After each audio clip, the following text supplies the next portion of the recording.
Hello दोस्तों, स्वागत है आपका लर्निंग थ्रू पीवाईपी सीरीज़ में। ये सीरीज़ हमने कुछ टाइम पहले ही स्टार्ट करी है। जो लोग इस सीरीज़ को पहली बार देख रहे हैं या फिर इस वीडियो को पहली बार देख रहे हैं तो उनके लिए मैं बता दूं कि ये सीरीज़ क्या है। इस सीरीज़ में हम मेंस के क्वेश्चन पेपर्स को डिस्कस कर रहे हैं जो कि यूपीएससी के प्रीवियस ईयर क्वेश्चन पेपर्स हैं, यूपीएससी सीएससी के सिविल सर्विसेज एग्जामिनेशन के। और इसमें हम एक पर्टिकुलर अप्रोच फॉलो कर रहे हैं। हम ऑलरेडी 2 पेपर्स को डिस्कस कर चुके हैं। जो हमारी अप्रोच है वो ये है कि हम पहले GS 1 डिस्कस कर रहे हैं ओवर द ईयर्स 2013 से लेके 2017 तक। फिर हम GS 2 डिस्कस करेंगे सिमिलरली, फिर GS 3 और फिर GS 4। ऑलराइट, इसके पीछे जो हमारा कारण है वो ये है ताकि आप अपनी प्रिपरेशन को अलाइन कर सकें। एक मंथ फॉर एग्जांपल आपने GS 1 को दिया और आप अकॉर्डिंगली साथ में हमारी वीडियोस देख के अपनी प्रिपरेशन को चेक कर सकते हैं या फिर टेस्ट कर सकते हैं कि आपकी प्रिपरेशन किस लेवल तक है, क्या आप प्रीवियस ईयर क्वेश्चंस को सॉल्व कर पा रहे हैं। इस सीरीज़ का नाम है लर्निंग थ्रू पीवाईपी। ऑलरेडी हम GS 1 2013 एंड 2014 के डिस्कस कर चुके हैं। ऑलराइट, मेरा नाम है अनिरुद्ध। आगे बढ़ते हैं। जो मेरे बारे में नहीं जानते, I am currently working as Deputy Superintendent of Police in Prisons Department in the Punjab government. I had cleared Punjab PCS in 2015. I have also appeared in Civil Services Examination Mains 3 times. And as far as my educational background is concerned, I am a BTech from IIT Madras. Okay, without much ado, हम आगे बढ़ते हैं। Directly बात करते हैं 2015 के breakup की। इसके पहले हमने 13 और 14 के ब्रेकअप की भी बात करी थी in the respective paper discussion. हम इसकी कंपैरिजन भी करेंगे, इसका कंपैरिजन भी करेंगे विद 2014 एंड 13 ब्रेकअप। ऑलराइट, अच्छा, हम 13 से क्यों स्टार्ट कर रहे हैं? बिकॉज 13 से यूपीएससी का पैटर्न सिग्निफिकेंटली चेंज हो गया था। इनफैक्ट सिलेबस भी चेंज हो गया था। ऑलराइट, तो 2015 का जो ब्रेकअप है, मॉडर्न इंडिया को 15% वेटेज दी गई थी, art and culture 10%, world history 10%। तो ओवरऑल हिस्ट्री की जो वेटेज थी वो 35% पे स्टैंड करी। ज्योग्राफी की वेटेज भी 35% पे स्टैंड करी और सोसाइटी 30% पे थी। ये स्लाइटली एक एनॉमलस फिगर है according to me, because society की वेटेज जनरली 20% रहती है, बट 2015 में 30% थी। और इनफैक्ट आगे जाकर आप जो आगे वाले पेपर्स हैं 16, 17, 18 है, सोसाइटी की वेटेज सब्सटेंशियली इंक्रीज़ करी है कंपेयर टू प्रीवियस ईयर्स। 25% तो आप मान के चलिए कि फिक्स सोसाइटी की वेटेज है ही है ओवर द ईयर्स। इसके अलावा ज्योग्राफी की वेटेज भी 40% पे फिक्स है, जो ओवर द ईयर्स हम आगे डिस्कशन करेंगे। ऑलराइट, तो इसका थोड़ा और डिटेल में देख लेते हैं कि 15 के ब्रेकअप को। Geography was more towards economic geography and less towards physical geography, या फिर आप जो वर्ल्ड ज्योग्राफी की बात करते हैं, फॉर एग्जांपल क्लाइमेटोलॉजी है, जियोमॉर्फोलॉजी है, उस पर फोकस कम हो गया और इकोनॉमिक ज्योग्राफी पे फोकस बढ़ गया। इवन इन 2016 एंड 17 आप लोग रियलाइज़ करेंगे कि ज्योग्राफी में particularly questions from physical geography कम हो गए हैं। हाँ, एक चीज़ जो देखने को मिलती है वो ये कि एनवायरनमेंट एंगल वाले क्वेश्चंस बढ़ गए हैं। इनफैक्ट ओवरऑल ही यूपीएससी में एनवायरनमेंट की जो क्वेश्चंस हैं वो बढ़ गए, डायरेक्टली या इनडायरेक्टली। GS 1 हुआ, GS 3 हुआ, इनफैक्ट GS 4 में भी कुछ कुछ केस स्टडीज़ हैं जो एनवायरनमेंट या क्लाइमेट चेंज बेस्ड है, और एसए में तो you can always expect a topic from environment. So इससे हमें ये चीज़ भी सीखने को मिलती है कि जो एनवायरनमेंट के क्वेश्चंस हैं हम उसके लिए कुछ ना कुछ डेटा प्रिपेयर करें, या फिर हम जो नई रिपोर्ट्स आ रही हैं उनको इग्नोर ना करें। ऑलराइट, कुछ फ्लो चार्ट्स हैं उनको प्रिपेयर करें और फिर कुछ डायग्राम्स हैं उनको प्रिपेयर करें पर्टिकुलरली एनवायरनमेंट एंगल के लिए, जैसे कि जो इश्यूज़ हैं, क्लाइमेट चेंज है, ग्लोबल वार्मिंग है। ऑलराइट, इन पे काफ़ी सारे क्वेश्चंस आते हैं। तो ये तो बात थी ज्योग्राफी की। इसके बाद जो हम बात करते हैं हिस्ट्री में कुछ कुछ ट्रेंड्स देखने को मिले थे कि जो पोस्ट इंडिपेंडेंस की वेटेज थी 2013 में, they had asked questions worth 50 marks from post independence. वो इन्होंने 14 में इग्नोर कर दिया था टोटली। 14 में 0 मार्क्स की वेटेज थी, सिमिलरली 15 में भी 0 मार्क्स की वेटेज थी, और यही ट्रेंड फॉलो हुआ है 2016 एंड 2017 में भी। ऑलराइट, तो पोस्ट इंडिपेंडेंस टोटली इग्नोर हो चुका है। मैंने कुछ कमेंट्स देखे, वहाँ पे लोगों ने पूछे हैं कि what is the ideal source for studying post independence. Ideal source जो बुक है, जो बुक आती है पोस्ट इंडिपेंडेंस के लिए, वो है एक ही बुक जो मैं सबको सजेस्ट करता हूँ, वो है बिपान चंद्रा की इंडियाज सिंस इंडिपेंडेंस। ठीक है,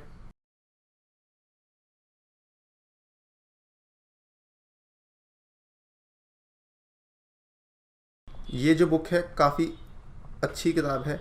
आपको पूरी नहीं पढ़नी, आप इसको पहले इसके इंडेक्स को पढ़िए और इंडेक्स के थ्रू आपको आइडिया लग जाएगा कि कौन से टॉपिक ज़्यादा इंपॉर्टेंट है आपकी प्रिपरेशन पॉइंट ऑफ व्यू से।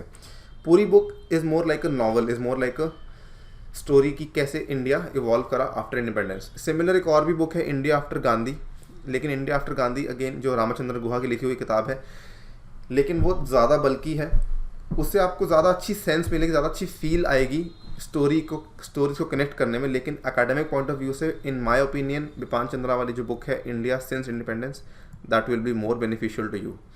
ऑलराइट, हाँ, तो जो यहाँ से टेक होम पॉइंट था वो ये था कि पोस्ट इंडिपेंडेंस की वेटेज क्योंकि कम है, तो और क्योंकि इग्नोर्ड ही है, तो आपको पोस्ट इंडिपेंडेंस को अपनी प्रिपरेशन में लास्ट में रखना है।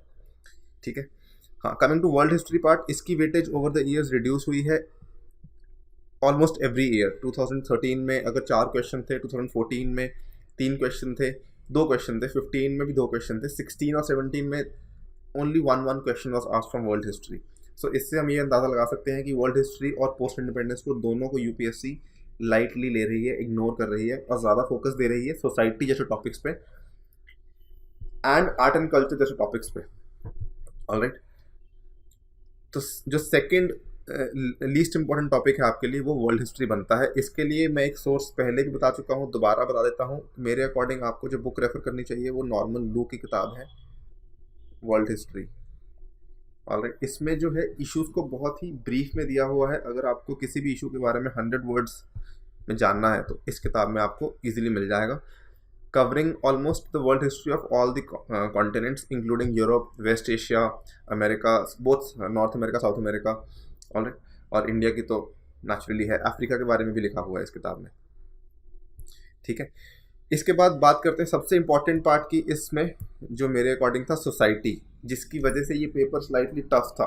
ओवरऑल देखा जाए 2015 का GS1 paper was easier compare to 2014, लेकिन सोसाइटी का जो पार्ट था that made the paper slightly tough because वो क्वेश्चन स्ट्रेट फॉरवर्ड नहीं थे, स्लाइटली हटके थे।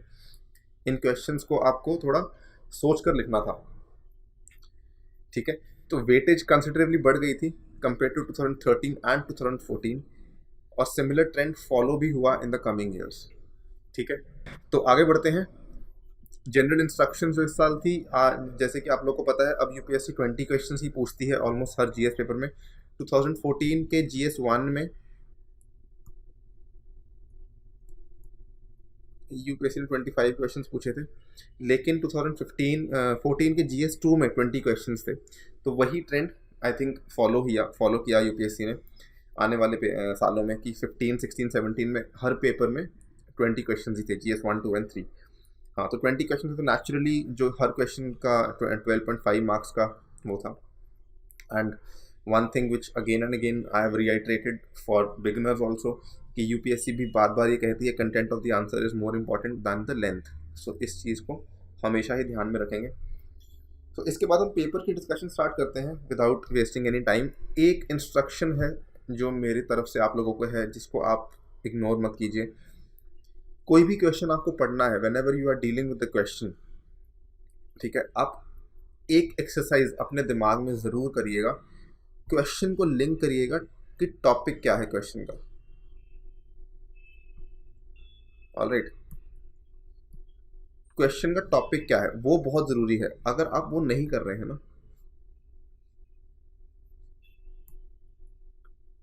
क्वेश्चन का टॉपिक अगर आप एक बार अपने दिमाग में बिठा लें कि क्वेश्चन का टॉपिक क्या है, तो उससे आप 2 चीज़ें करते हैं मेरे अकॉर्डिंग। सबसे पहली बात तो आप सिलेबस से लिंक कर पाएंगे टॉपिक को।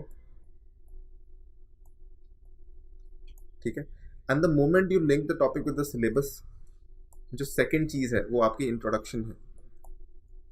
आपकी introduction will become very easy for any question. Whenever you have to write an introduction, whenever you have to start writing और आंसर, तो अगर आप टॉपिक आइडेंटिफाई कर चुके हैं तो फिर आप डायरेक्टली इंट्रोडक्शन पे फोकस कर सकते हैं. बहुत इजी हो जाएगी इंट्रोडक्शन लिखनी, बिकॉज आप डायरेक्टली उस टॉपिक को डिफाइन कर सकते हैं, या जो भी आपने उस टॉपिक के बारे में पढ़ा है आप उसके बारे में इंट्रोड्यूस कर सकते हैं. कोई भी नंबर है, कोई भी फिगर है, आप डायरेक्टली उससे स्टार्ट कर सकते हैं. ठीक है, इस इंस्ट्रक्शन को प्लीज़ ध्यान में रखिएगा. इनफैक्ट आने वाले पेपर में हम ये एक्सरसाइज भी करेंगे कि हर क्वेश्चन पढ़ने के बाद हम उसका टॉपिक भी आइडेंटिफाई करेंगे, सो दैट आपको ईजी हो जाए क्वेश्चन को आगे प्रोसीड करना. ठीक है, तो इस पीपीटी में हम स्टार्ट करते हैं क्वेश्चन नंबर 1 से. The ancient civilization in Indian subcontinent differs from those of Egypt, Mesopotamia and Greece in that its culture and traditions have been preserved without a breakdown to the present day. Comment. 2015 से एक और major trend जो देखने को मिला था, questions थोड़े लंबे लंबे क्वेश्चंस यूपीएससी पूछने लगी थी. ठीक है, ये सिर्फ और सिर्फ थोड़ा सा स्टूडेंट को कंफ्यूज करने के लिए है, लेकिन again as I told you earlier, एक चीज़ जो आपको करनी ही करनी है वो ये है कि आप टॉपिक को आइडेंटिफाई करें. क्वेश्चन में identify the topic. ठीक है, second exercise is keywords. third exercise is action word. action words हम किनको बोल रहे हैं, जो क्वेश्चन की बिगनिंग में, स्टार्टिंग या एंडिंग में लिखा होता है. फॉर एग्जाम्पल कॉमेंट इस केस में एक्शन वर्ड है, या फिर discuss, critically discuss, analyse, evaluate, ये सब जो एक्शन वर्ड्स हैं. हाँ, तो coming to the identification of topic. So in this case जो सिंपल टॉपिक आपको आइडेंटिफाई करना है वो है इंडस वैली सिविलाइजेशन, क्योंकि एंशिएंट सिविलाइजेशन की बात कर रहा है इंडिया की, इंडियन सब कॉन्टिनेंट की. ये आपका इंडस वैली सिविलाइजेशन इसका टॉपिक हो गया. ठीक है, how it differed from those of Egypt, Mesopotamia and Greece. ठीक है, लेकिन कैसे? बिकॉज उसका कल्चर प्रिजर्व किया गया without a break down to the present day. अब इस क्वेश्चन को अगर हम ब्रेक डाउन करेंगे तो हम इसका एक स्ट्रक्चर बना सकते हैं, एक अप्रोच तैयार कर सकते हैं. वो अप्रोच ये है, इंट्रोडक्शन, अगर ऑलरेडी टोल्ड यू कि आईवीसी के बारे में इंट्रोडक्शन कीजिए एंड इट्स टाइम पीरियड. ठीक है, कुछ भी लिख सकते हैं आईवीसी के बारे में. आपको एक या दो लाइन में इंट्रोड्यूस करना है आईवीसी को कि उसका टाइम पीरियड 2300 टू 1700 बीसी था, या फिर उसकी यूनिकनेस अर्बन प्लानिंग के लिए बहुत फेमस था. ऑलराइट, या फिर वो बहुत ही मॉडर्न सिविलाइजेशन थी, much ahead of its times. ठीक है, ये आपकी इंट्रोडक्शन होगी, डन. ठीक है, उसके बाद जो आपकी बॉडी आएगी, बॉडी में आपको ये बताना है कि कौन से फीचर ऑफ आईवीसी थे जो आज भी देखने को मिलते हैं प्रेजेंट डे सिविलाइजेशन में, जो हमें प्रेजेंट डे में देखने को मिलते हैं. ठीक है, एक एक्स्ट्रा चीज़, ये स्लाइटली ट्रिकी है, अगर आपको नहीं आती आप इसको छोड़ भी सकते हैं, लेकिन आपका मेन आंसर का बॉडी यही बनेगा, ये सेकेंड वाला पार्ट, कि feature of IVC which can be seen today as well. जो थर्ड पार्ट है, feature of other civilizations which died away, ये अगर आपको आता है तो ठीक है, नहीं आता है तब भी ठीक है. और फाइनली आप एक न्यूट्रल कमेंट से इसको एंड कर सकते हैं. ठीक है, ये चीज़ बहुत वेरी करती है अक्रॉस स्टूडेंट्स. मैं सजेस्ट करता हूँ व्हेनेवर क्वेश्चन में कुछ कमेंट दिया हो, एक न्यूट्रल सा कमेंट ऑलवेज रेडी रखें अपने दिमाग में while you are writing the answer, और always frame a neutral comment in your mind कि आप इस क्वेश्चन को कंक्लूड कैसे करेंगे. You will get a better idea when you see the answer structure. तो as I told you earlier कि IVC also known for its urban planning flourish from 2300 to 1700 BC. ठीक है, इसके बाद जो आपकी मेन बॉडी आएगी, क्या क्या फीचर्स थे जो आज भी देखने को मिलते हैं, अर्बन प्लानिंग था, आज भी देखने को मिलता है. For example in cities like Chandigarh, Jaipur, right, या फिर सूरत हो गया. ये कुछ प्लान्ड सिटीज़ हैं हमारी. ठीक है, इसके बाद जो ग्रेट बाथ था, ये चीज़ें भी आज भी हमें रिलीजियस प्लेसेस पे देखने को मिलती हैं इंडिया में. सेंट्रलाइज प्लानिंग थी, ये भी एक फीचर है हमारी आज की पॉलिटी का. Ornaments of women and jewellery, जो वुमेन ज्वेलरीज पहनती थी, इनफैक्ट लिपस्टिक तक पाई गई थी इंडस वैली सिविलाइजेशन से, वो भी देखने को मिलती है आज की डेट में. रिलीजन था, रिलीजन की प्रेवलेंस थी, प्रजापति की जो वर्शिप होती थी वो भी आज की डेट में होती है, शिव जी की वर्शिप होती है, तो रिलीजन भी कंटिन्यू हुआ है. प्लॉड फील्ड था, एग्रीकल्चर उनका मेन स्टे था लाइवलीहुड का, वो भी अभी कंटिन्यू हो रहा है. पॉटरी, इसकी ये भी रूरल इंडिया में बहुत प्रेवलेंट है, इनफैक्ट कुछ कुछ अर्बन प्लेसेस में भी ये काफ़ी प्रेवलेंट है। तो ये जो अगेन आप, जैसे आपको मैंने पहले कहा था कि यूपीएससी क्वेश्चन को थोड़ा लंबा बना के, लंबा लंबा चौड़ा बना के डराने की कोशिश करती है, कंफ्यूज करने की कोशिश करती है, लेकिन अगर आप क्वेश्चन को ब्रेक डाउन कर लेंगे तो यू विल रियलाइज कि जो मैंने कंटेंट लिखा है, कंटेंट वही है जो आपने बुक्स में पढ़ा है। ऑलराइट, वही वाले फीचर्स हैं जो आईवीसी के हैं, इंडस वैली सिविलाइजेशन के, उन्हीं को आपको इंक्लूड करना है। अब जो थर्ड पार्ट था, जो थोड़ा सा हटके था क्वेश्चंस का, कि जो बाकी सिविलाइजेशंस की जो ट्रेडिशंस थे वो प्रिजर्व नहीं हुए। जो बाकी सिविलाइजेशंस थी वो क्या थी? इजिप्ट था, मेसोपोटामिया था और ग्रीस था। तो यहाँ पर जो आप एक या दो एग्जांपल दे सकते हैं कि इजिप्ट में पहले क्या था, पिरामिड्स बनते थे, ठीक है, अब वैसा कुछ नहीं है, वो बन चुके हैं, अब वो ट्रेडिशन कंटिन्यू नहीं हो रहा। ग्रीस में फॉर एग्जांपल पहले क्या था, कुछ ग्रीस गॉड्स एंड गॉडेसेस थे, राइट, जिनके बारे में हमने कुछ मूवीज में भी देखा होगा या सुना होगा। वो उनकी पूजा आज नहीं होती, उनको आज नहीं माना जाता, ठीक है। तो उनके ट्रेडिशंस कंटिन्यू नहीं करे, but at the same time जो हमारे ट्रेडिशंस थे इंडस वाले सिविलाइजेशन से, वो हमने कंटिन्यू करवा लिए, अभी भी कंटिन्यू हो रहे हैं। और फाइनली आप आंसर को कंक्लूड कर सकते हैं एक न्यूट्रल कमेंट देके, traditions have continued, however certain modifications with time have also occurred, ठीक है। अब जैसे अगर हम बात करें तो इंडस्ट्रीज भी आ गई हैं, एग्रीकल्चर को रिप्लेस करके इंडस्ट्रीज भी आ गई हैं, पॉटरी को रिप्लेस करके यूटेंसिल्स भी आ गए हैं, ठीक है। और अर्बन प्लानिंग भी एक डिफरेंट रूप ले चुकी है, ठीक। अब यहाँ पर एक और फीचर भी ऐड कर सकते हैं जो कि है ड्रेनेज पैटर्न का, जो काफ़ी फेमस था उनका, तो वो चीज़ भी कंटिन्यू हो रही है, ठीक है। तो ये सारे features, again I think the answer is pretty clear. यहाँ पर आपको समझ आ चुका होगा जो मैं कहना चाह रहा हूँ। आपको कुछ नया डिवाइस नहीं करना था इस क्वेश्चन में, आपके वही फैक्ट्स थे, उन्हीं को यूज़ करके आपको एक मॉडल आंसर तैयार करना था, ठीक है। आगे बढ़ते हैं। People who feel this was a difficult question, this was not a difficult question, this was a easy question. आगे बढ़ते हैं सेकेंड क्वेश्चन पे। Mesolithic rock cut architecture of India not only reflects the cultural life of the times but also a fine aesthetic sense comparable to modern painting. Critically evaluate this comment. तो यहाँ पर before I begin मैं यहाँ पर कुछ बातें note down करना चाहता हूँ। Slightly difficult question, not very difficult. Identify keywords and then frame an answer. तो यहाँ पर आपको कीवर्ड आइडेंटिफाई करना है। हाँ, जो टॉपिक है यहाँ पर, वो टॉपिक आपका ये है, this is the topic, Mesolithic rock cut architecture. I think ये काफ़ी इजीली विजिबल भी है टॉपिक यहाँ से, ठीक है। अब कीवर्ड्स आइडेंटिफाई करेंगे। कीवर्ड्स मैंने यहाँ पे आपके लिए लिखे भी हैं, cultural life of the times और फाइन एस्थेटिक सेंस। जो एक्शन वर्ड है इस क्वेश्चन में वो है क्रिटिकली इवैल्यूएट। अब यहाँ पर मैं आपको एक चीज़ बताना चाहता हूँ कि क्रिटिकली इवैल्यूएट का जो मतलब है वो हर बार सिंपली ये नहीं होता कि आपको प्रोज एंड कॉन्स लिखने हैं, जो यहाँ पे doesn't always means pros and cons, ठीक है। क्रिटिकली इवैल्यूएट का मतलब होता है you have to analyse the issue in depth, और इन डेप्थ एनालिसिस में बहुत सारी चीज़ें आती हैं। Pros and cons is one part. कभी कभार आपको क्रिटिकली एनालाइज में पर्सपेक्टिव्स देने पड़ते हैं, दैट इज अनदर पार्ट। कभी कभी आपको क्रिटिकली एनालाइज में डायमेंशंस देनी पड़ती हैं,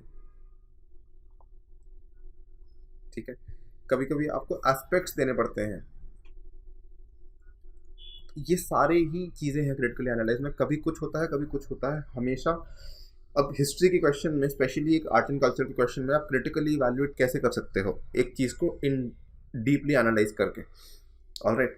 तो जैसे मैंने यहाँ पर आपको एक एक्सरसाइज करके दिखाई है, यही एक्सरसाइज हम आगे जाके हर क्वेश्चन में फॉलो करेंगे। अगर टाइम भी सेव होगा, at the same time answer quality काफ़ी इंप्रूव हो जाएगी। Now coming to the approach. Intro में क्या लिखेंगे? Briefly write about Mesolithic times, उसका टाइम पीरियड, कि टाइम पीरियड क्या था, मेसोलिथिक टाइम कब था। फॉर एग्जांपल पीरियोलिथिक और नियोलिथिक टाइम के बीच में था, इसको मिडिल स्टोन एज भी कहा जाता है, ठीक है। और जो इसकी बॉडी है, अगेन दो चीज़ें बॉडी में जो इंक्लूड करनी ही करनी है आपको, कि मेसोलिथिक टाइम की जो आर्किटेक्चर था वो कल्चरल लाइफ को कैसे डिपिक्ट कर रहा था, ठीक है। और एट द सेम टाइम उसमें एक एस्थेटिक सेंस कैसे थी, ये दो चीज़ें आपकी बॉडी में आनी अनिवार्य हैं। इसके बाद फेमस प्लेसेस एंड केव्स, तो इसमें आई थिंक भिमबेटका तो सबको मालूम है। इसके अलावा अगर आप कुछ भी लिखते हैं तो उसके आपको ब्राउनी पॉइंट्स डेफिनेटली मिलेंगे, लेकिन ये दो चीज़ें जो हैं इनको मिस आउट नहीं करना। Coming to the answer, answer देख के आपको लगेगा क्वेश्चन काफ़ी सिंपल था। Introduction, Mesolithic period falls between Paleolithic and Neolithic period. It is also called as Stone Age. It is a transitionary period and it is more famous for its architecture than its living style या फिर traditions, ठीक है। The rocket architecture has mostly been found from central India in Bhimbetka. इसके अलावा इसके कुछ और भी रिमेन्स मिले हैं, जैसे कि कडप्पा वगैरह से मिले हैं साउथ इंडिया से। वो अगर आपको नॉलेज है तो उसको डेफिनेटली इंक्लूड कीजिए, नहीं है तो भिमबेटका भी देखेंगे तो सफिशिएंट है, because this is not the main part of the question. This however is the main part of the question. The first main part, cultural life कैसे डिपिक्ट करी through paintings. Now before we see the answer, यहाँ पर एक आपको mental exercise करनी है। अगर आपको क्वेश्चन का आंसर नहीं भी पता, you can frame an answer by thinking about कि कल्चरल लाइफ के क्या क्या एस्पेक्ट्स हैं और पेंटिंग्स में लोग क्या क्या बनाते हैं। ऑलराइट, तो यहाँ पर फॉर एग्जांपल हंटिंग सीन्स, ठीक है, हंटिंग सीन्स और एग्रीकल्चरल सीन्स ऑलमोस्ट हर कोई फिगर आउट कर लेगा कि ये दो सीन्स थे जो हर जगह देखने को मिलते थे। इसके बाद आपके कुछ कम्युनल डांसिंग के सीन्स थे, ये भी देखने को मिलते थे, ठीक है। टूल्स की पेंटिंग्स थी, जो उनके टूल्स यूज होते थे, जैसे ब्यूरेंस, स्क्रैपर्स, राइट, बोरर्स। उसके बाद चॉपिंग टूल्स। तो इन सब चीज़ों की पेंटिंग्स वहाँ देखने को मिलती हैं। बरियल सेरेमनी के बारे में भी कुछ कुछ पेंटिंग्स थी, क्योंकि ये चीज़ भी शुरू हो चुकी थी, राइट। इसके बाद उनकी सेक्सुअल लाइफ के बारे में भी कुछ कुछ पेंटिंग्स थी। चाइल्ड रेयरिंग प्रैक्टिसेस के बारे में भी पेंटिंग्स थी, ठीक है। तो now what I have done in through this exercise is कि सिर्फ इन दो पॉइंट्स को एक्सटेंड करके हमने कितने सारे पॉइंट्स बना दिए। कल्चरल लाइफ में बहुत सारी चीज़ें आती हैं कि उनका आपस में इंट्रैक्शन कैसा था, या फिर रिलीजन क्या था। अब यहाँ पे रिलीजन के बारे में बात कर सकते हैं अगर कुछ हो, मतलब ये सिर्फ एंगल्स हैं जिसके ऊपर आपको सोचना है। ये एक्सरसाइज मैं इसलिए कर रहा हूँ बिकॉज सोसाइटी के क्वेश्चंस में भी आपको ये काफ़ी हेल्पफुल होगा। Whenever you are thinking about cultural life of a people of any society, तो आपको काफ़ी सारे एस्पेक्ट्स पे सोचना पड़ता है, और ये तब बहुत काम आता है जब आपके पास पॉइंट्स की कमी होती है and you have to frame some points. Alright, तो अगर आपको एक वेग सा भी आइडिया है तो आप डेफिनेटली उसको कुछ आगे एक्स्ट्रापोलेट करके एक आंसर क्रिएट कर सकते हैं। जो क्वेश्चन का सेकंड पार्ट था, एस्थेटिक सेंस ऑफ पेंटिंग्स कहाँ से आती है कंपेरेबल टू मॉडर्न पेंटिंग, कि वहाँ पे पिगमेंट्स यूज़ किए। In those times they had use pigments such as red and white pigments, they had use natural colours. ये चीज़ आज भी बहुत प्रेवलेंट है मॉडर्न पेंटिंग्स में, ठीक है। इसके बाद जो पेंटिंग्स थी काफ़ी एक्सप्रेसिव थी, ऑलराइट। जैसे पहले सिर्फ टूल्स की पेंटिंग्स अगर आपको देखने को मिलती थी, लेकिन अब क्या हुआ, इन्होंने एक्सप्रेसिव पेंटिंग्स बनानी शुरू करी, which is evident from the paintings like कि चाइल्ड रेयरिंग प्रैक्टिसेस को दिखाना शुरू करा, है ना। इसके अलावा इन्होंने शुरू करा कम्युनल डांसिंग को, विच शोड की कम्युनिटी में आपस में हार्मनी थी। तो ये सब जो इमोशंस थे ये सब इन पेंटिंग के थ्रू एक्सप्रेस किए जा रहे थे। तो यहाँ से भी हमें पता लगता है कि पेंटिंग्स की एस्थेटिक सेंस काफ़ी फाइन थी, which was almost in comparison to modern paintings. Alright, तो यहाँ पे क्रिटिकली वैल्यूड में आपने कहीं पे भी ये क्रिटिसाइज नहीं किया कि उनकी पेंटिंग्स अच्छी नहीं थी या फिर उनकी पेंटिंग्स अधूरी थी या फिर उनकी पेंटिंग्स में कुछ कमियां थी। आपको वो नहीं करना। यहाँ पर आपको क्या करना था, इन डेप्थ एनालाइज करना था उनके क्या क्या एस्पेक्ट्स थे। Alright, I think it is clear. अगर आपको कोई डाउट्स है तो कमेंट सेक्शन में लिखिए, कुछ सजेशन है तो उसको भी लिखिए, ताकि हम अच्छे से इनकॉर्पोरेट कर सकें आप क्या जानना चाहते हैं। Now coming to the next question, यहाँ से मॉडर्न इंडिया का पार्ट शुरू होता है इस पेपर का। इस पेपर में modern India was extremely easy as far as previous year और उसके पहले की अगर हम कंपैरिजन करें, very easy paper. How different would have been the achievement of Indian independence without Mahatma Gandhi? Discuss. ना क्वेश्चन को कुछ लोगों ने मिसअंडरस्टैंड किया। क्वेश्चन को कुछ लोगों ने मिसअंडरस्टैंड कैसे किया? उनको लगा कि यदि महात्मा गांधी नहीं होते तो फिर इंडिपेंडेंस की मूवमेंट कैसे चलती। लेकिन आपको उस क्वेश्चन को वैसे नहीं बताना, आपको उस आंसर कैसे बताना है कि महात्मा गांधी की होने की वजह से इंडिपेंडेंस मूवमेंट कैसे चली, राइट। तो ये दो तरीके हैं करने के कि अगर महात्मा गांधी नहीं थे तो फिर इंडियन नेशनल मूवमेंट कैसे प्रोसीड करी। ये पहला तरीका है। अगर आप ये अप्रोच फॉलो करेंगे तो आपके पास पॉइंट्स की भी कमी होगी और आप अपना आंसर पूरा भी नहीं कर पाएंगे। जो दूसरा तरीका है वो ये है कि महात्मा गांधी थे, इसकी वजह से इंडियन नेशनल मूवमेंट में उन्होंने क्या क्या कंट्रीब्यूट किया और वो कैसे प्रोसीड करी। तो ये दो तरीके हैं क्वेश्चन को अप्रोच करने के। बहुत ही सिंपल क्वेश्चन है। गांधी की जो कॉन्ट्रीब्यूशन है उसको आई थिंक हर कोई जानता ही है। मैंने एक वेब डायग्राम बनाया है आपको ईजी समझाने के लिए। इस क्वेश्चन में मैंने आंसर स्ट्रक्चर जानबूझ के इंक्लूड नहीं किया because I just want you guys to realise यहाँ पर कि आपका जो स्ट्रक्चर है वो कैसे बनना चाहिए। वही फैक्ट्स हैं जो हम पढ़ते आ रहे हैं कि गांधी जी का कंट्रीब्यूशन क्या है। गांधी जी का कंट्रीब्यूशन यहाँ पर क्या था मास इसमें इंडियन नेशनल मूवमेंट में उन्होंने मास मूवमेंट्स ऑर्गेनाइज करी, ठीक है। पहले जो मूवमेंट्स चल रही थी, जो इंडियन नेशनल कांग्रेस पहले मूवमेंट्स चला रही थी, it was limited to the upper class intelligentsia. Gandhi ji ने क्या किया कि मिडिल क्लास को भी इन्वॉल्व किया और ऑलमोस्ट सारे मासेस को इन्वॉल्व करके मास मोबिलाइजेशन करी, राइट।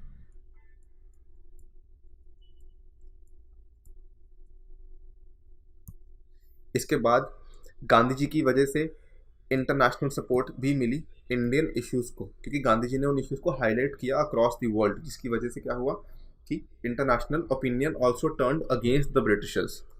तो ये भी एक बहुत बड़ा कंट्रीब्यूशन था गांधी जी का,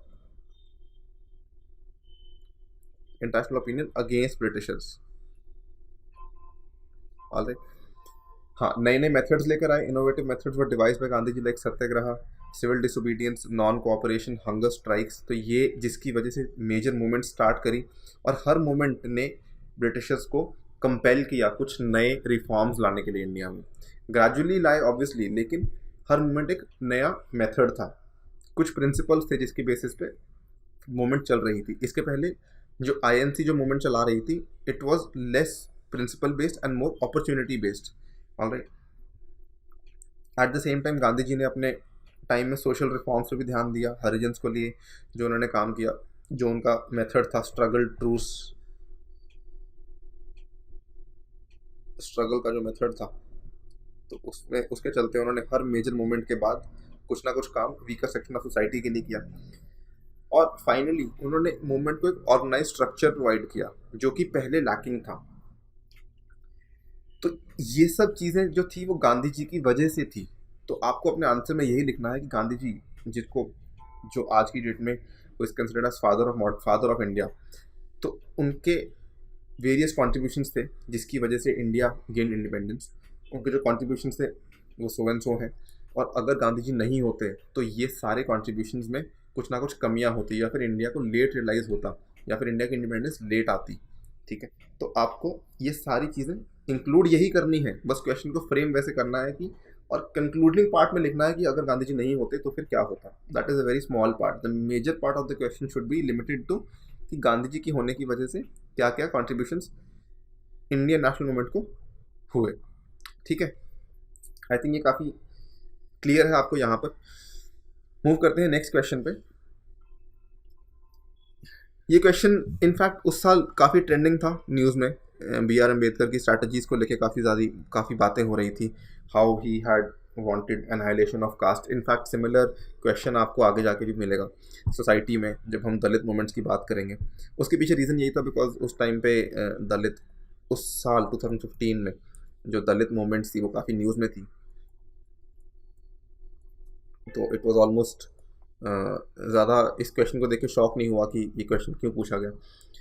इस क्वेश्चन में इन्होंने कंपैरिजन पूछा था एसेंशियली कि अप्रोचेज और स्ट्रैटेजीज में क्या डिफरेंस था। क्वेश्चन पढ़ते हैं। Mahatma Gandhi and doctor B.R. Ambedkar, despite having divergent approaches and strategies, had a common goal of amelioration of the downtrodden. Elucidate. तो एमिलियोरेशन का मतलब होता है उनके प्रॉब्लम्स को कम करना। डाउन ट्रोडन जो वीकर सेक्शन ऑफ सोसाइटी है, ऑलराइट। और क्वेश्चन ये कह रहा है कि दोनों की अप्रोचेस डिफरेंट थी लेकिन गोल सेम था। अप्रोच हम जो फॉलो करने वाले हैं बहुत सिंपल है। स्टार्टिंग में आपको क्वेश्चन को 3 पार्ट में ब्रेक करना है। जो आपका मेन बॉडी होना चाहिए वो तो ये होना चाहिए कि अप्रोचेस जो डिफरेंट थी वो कैसे थी। डिफरेंट अप्रोचेस के बारे में बात करेंगे। यहाँ पर आप एक टेबल भी ड्रॉ कर सकते हैं, कंपैरिजन और सब हेडिंग्स अगर डाल सकते हैं तो बहुत अच्छा है, again to make your answer much more presentable. Introduction में आप ब्रीफली सिंपली ये लिखें कि दोनों का क्या रोल था स्लाइटली इंडियन नेशनल मूवमेंट में, उन्होंने क्या रोल प्ले किया, बहुत ही ब्रीफली। और कंक्लूड आप करेंगे कि despite having divergent approaches they had a common goal of amelioration and upliftment of the downtrodden section of society. ठीक है, आपको बेटर अंडरस्टैंडिंग आंसर देख के होगी। Introduction as I told you earlier, बहुत ही ब्रीफली आप मेंशन करेंगे कि both were not only freedom fighters but ardent supporters of social reforms. And दोनों ही बात कर रहे थे वीकर सेक्शन ऑफ सोसाइटी को अपलिफ्ट करने की, लेकिन अप्रोचेस अलग थी। yes they had divergent approaches which can be seen through this table। Gandhi ji, Ambedkar. Gandhi ने जो वीकर सेक्शन ऑफ सोसाइटी थे उनको हरिजन का नाम दिया, जिसको चिल्ड्रन ऑफ गॉड कहा।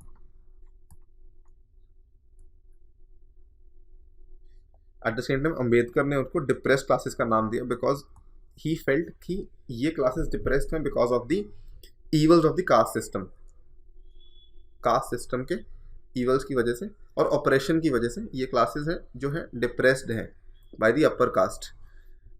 Then Gandhi ji was in favour of the chaturvarna system. He wanted कि चतुर्वर्णा सिस्टम के अंदर रहते ही कुछ रिफॉर्म्स हों और जो हरिजन्स हैं उनकी प्रॉब्लम्स को सॉल्व किया जाए। बट अंबेडकर वॉज अवेयर कि कास्ट सिस्टम के रहते इनका भला नहीं हो सकता, so he was directly against the caste system rather than favouring the chaturvarna system as Gandhi had favoured. Gandhi was against reservations and separate electorates for Harijans. Ambedkar wanted separate electorates and reservation for Harijans. और ये जो इनका ट्रूस हुआ था, जो फाइनल सेटलमेंट हुई थी, ये पूना पैक्ट में हुई थी 1932 के, when Ambedkar finally succeeded to Gandhi ji demands and separate electorates नहीं लेकर आए थे। तो गांधी जी की जो मेन स्ट्रैटेजी थी वो ये थी कि he wanted the upper caste Hindus to help the lower caste Hindus, but Ambedkar had believed that only by annihilating caste system equality can be attained. So जो ये पॉइंट अंबेडकर का जो मेन स्ट्रैटेजी था वो ये कह रहा था कि as long as caste system को हम एनहाइलेट नहीं करेंगे, ठीक है, हम इक्वालिटी को अटेन कभी नहीं कर पाएंगे। एनहाइलेट मतलब डिस्ट्रॉय, ठीक है, कि उसको डिस्ट्रॉय करना पड़ेगा। अगर हम उसको डिस्ट्रॉय नहीं करेंगे तो कास्ट सिस्टम रहेगा ही रहेगा और उसके चलते उसकी जो इनइक्वालिटीज है, उसके जो ईवल्स है, जो सोशल ईवल्स है, वो भी कंटिन्यू करते रहेंगे। ठीक है, तो यहाँ पर ये एक कंपैरिजन हो गया। आपकी मेन बॉडी आपका क्वेश्चन का ये फॉर्म करेगा कि दोनों का क्या डिफरेंट अप्रोच था। बट आपको क्वेश्चन को कंक्लूड ऐसे ही करना है कि nevertheless both supported social justice for all, social equality for all, upliftment of the down trodden, unity of the nation. ठीक है, इस क्वेश्चन में पूना पैक्ट के बारे में डेफिनेटली लिखिए जो 1932 में हुआ था, जहाँ पर अंबेडकर ने सक्सीड किया गांधी की डिमांड्स को and agreed that separate electorates are not required. तो आई थिंक काफ़ी क्लियर है, ज़्यादा मुश्किल नहीं था। इस क्वेश्चन को लिखने के 2-3 तरीके हैं। अगर आप टेबल बनाना है टेबल बना सकते हैं, नहीं बनाना है तो आप सिंपली वो भी कर सकते हैं, पैराग्राफ फॉर्म में लिख सकते हैं कि क्या टाइटल देना था। इनफैक्ट अंबेडकर ने आगे जाके जो एक और डिफरेंस जो बनता है वो ये भी बनता है कि अंबेडकर ने आगे जाके सेपरेट ऑर्गेनाइजेशंस भी बनाई, जैसे शेड्यूल कास्ट फेडरेशंस।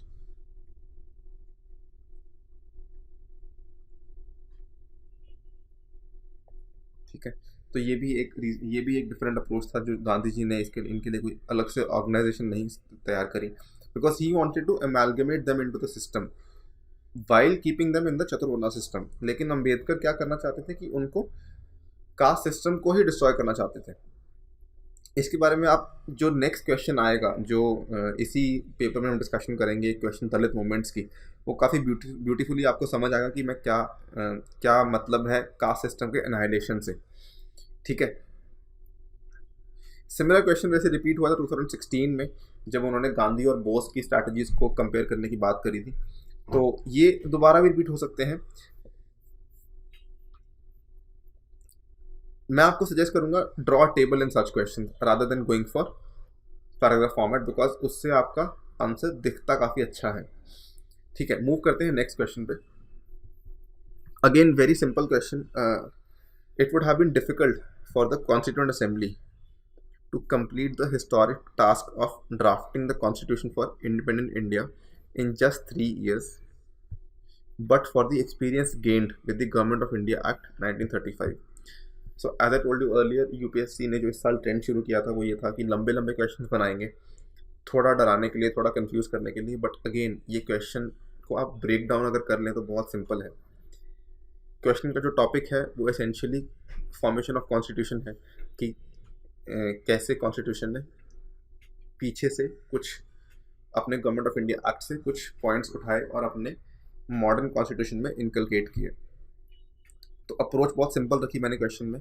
आप इंट्रोड्यूस करिए by briefly writing about our constitution and its uniqueness, कि जो इंडिया का कॉन्स्टिट्यूशन है वो लेंथीएस्ट इन द वर्ल्ड है, या फिर वो क्वासी फेडरल है, या फिर इसके अलावा इट हैज़ जो सू जेनरे है, हम उसको बोलते हैं, एक वर्ड यूज़ करते हैं सू जेनरे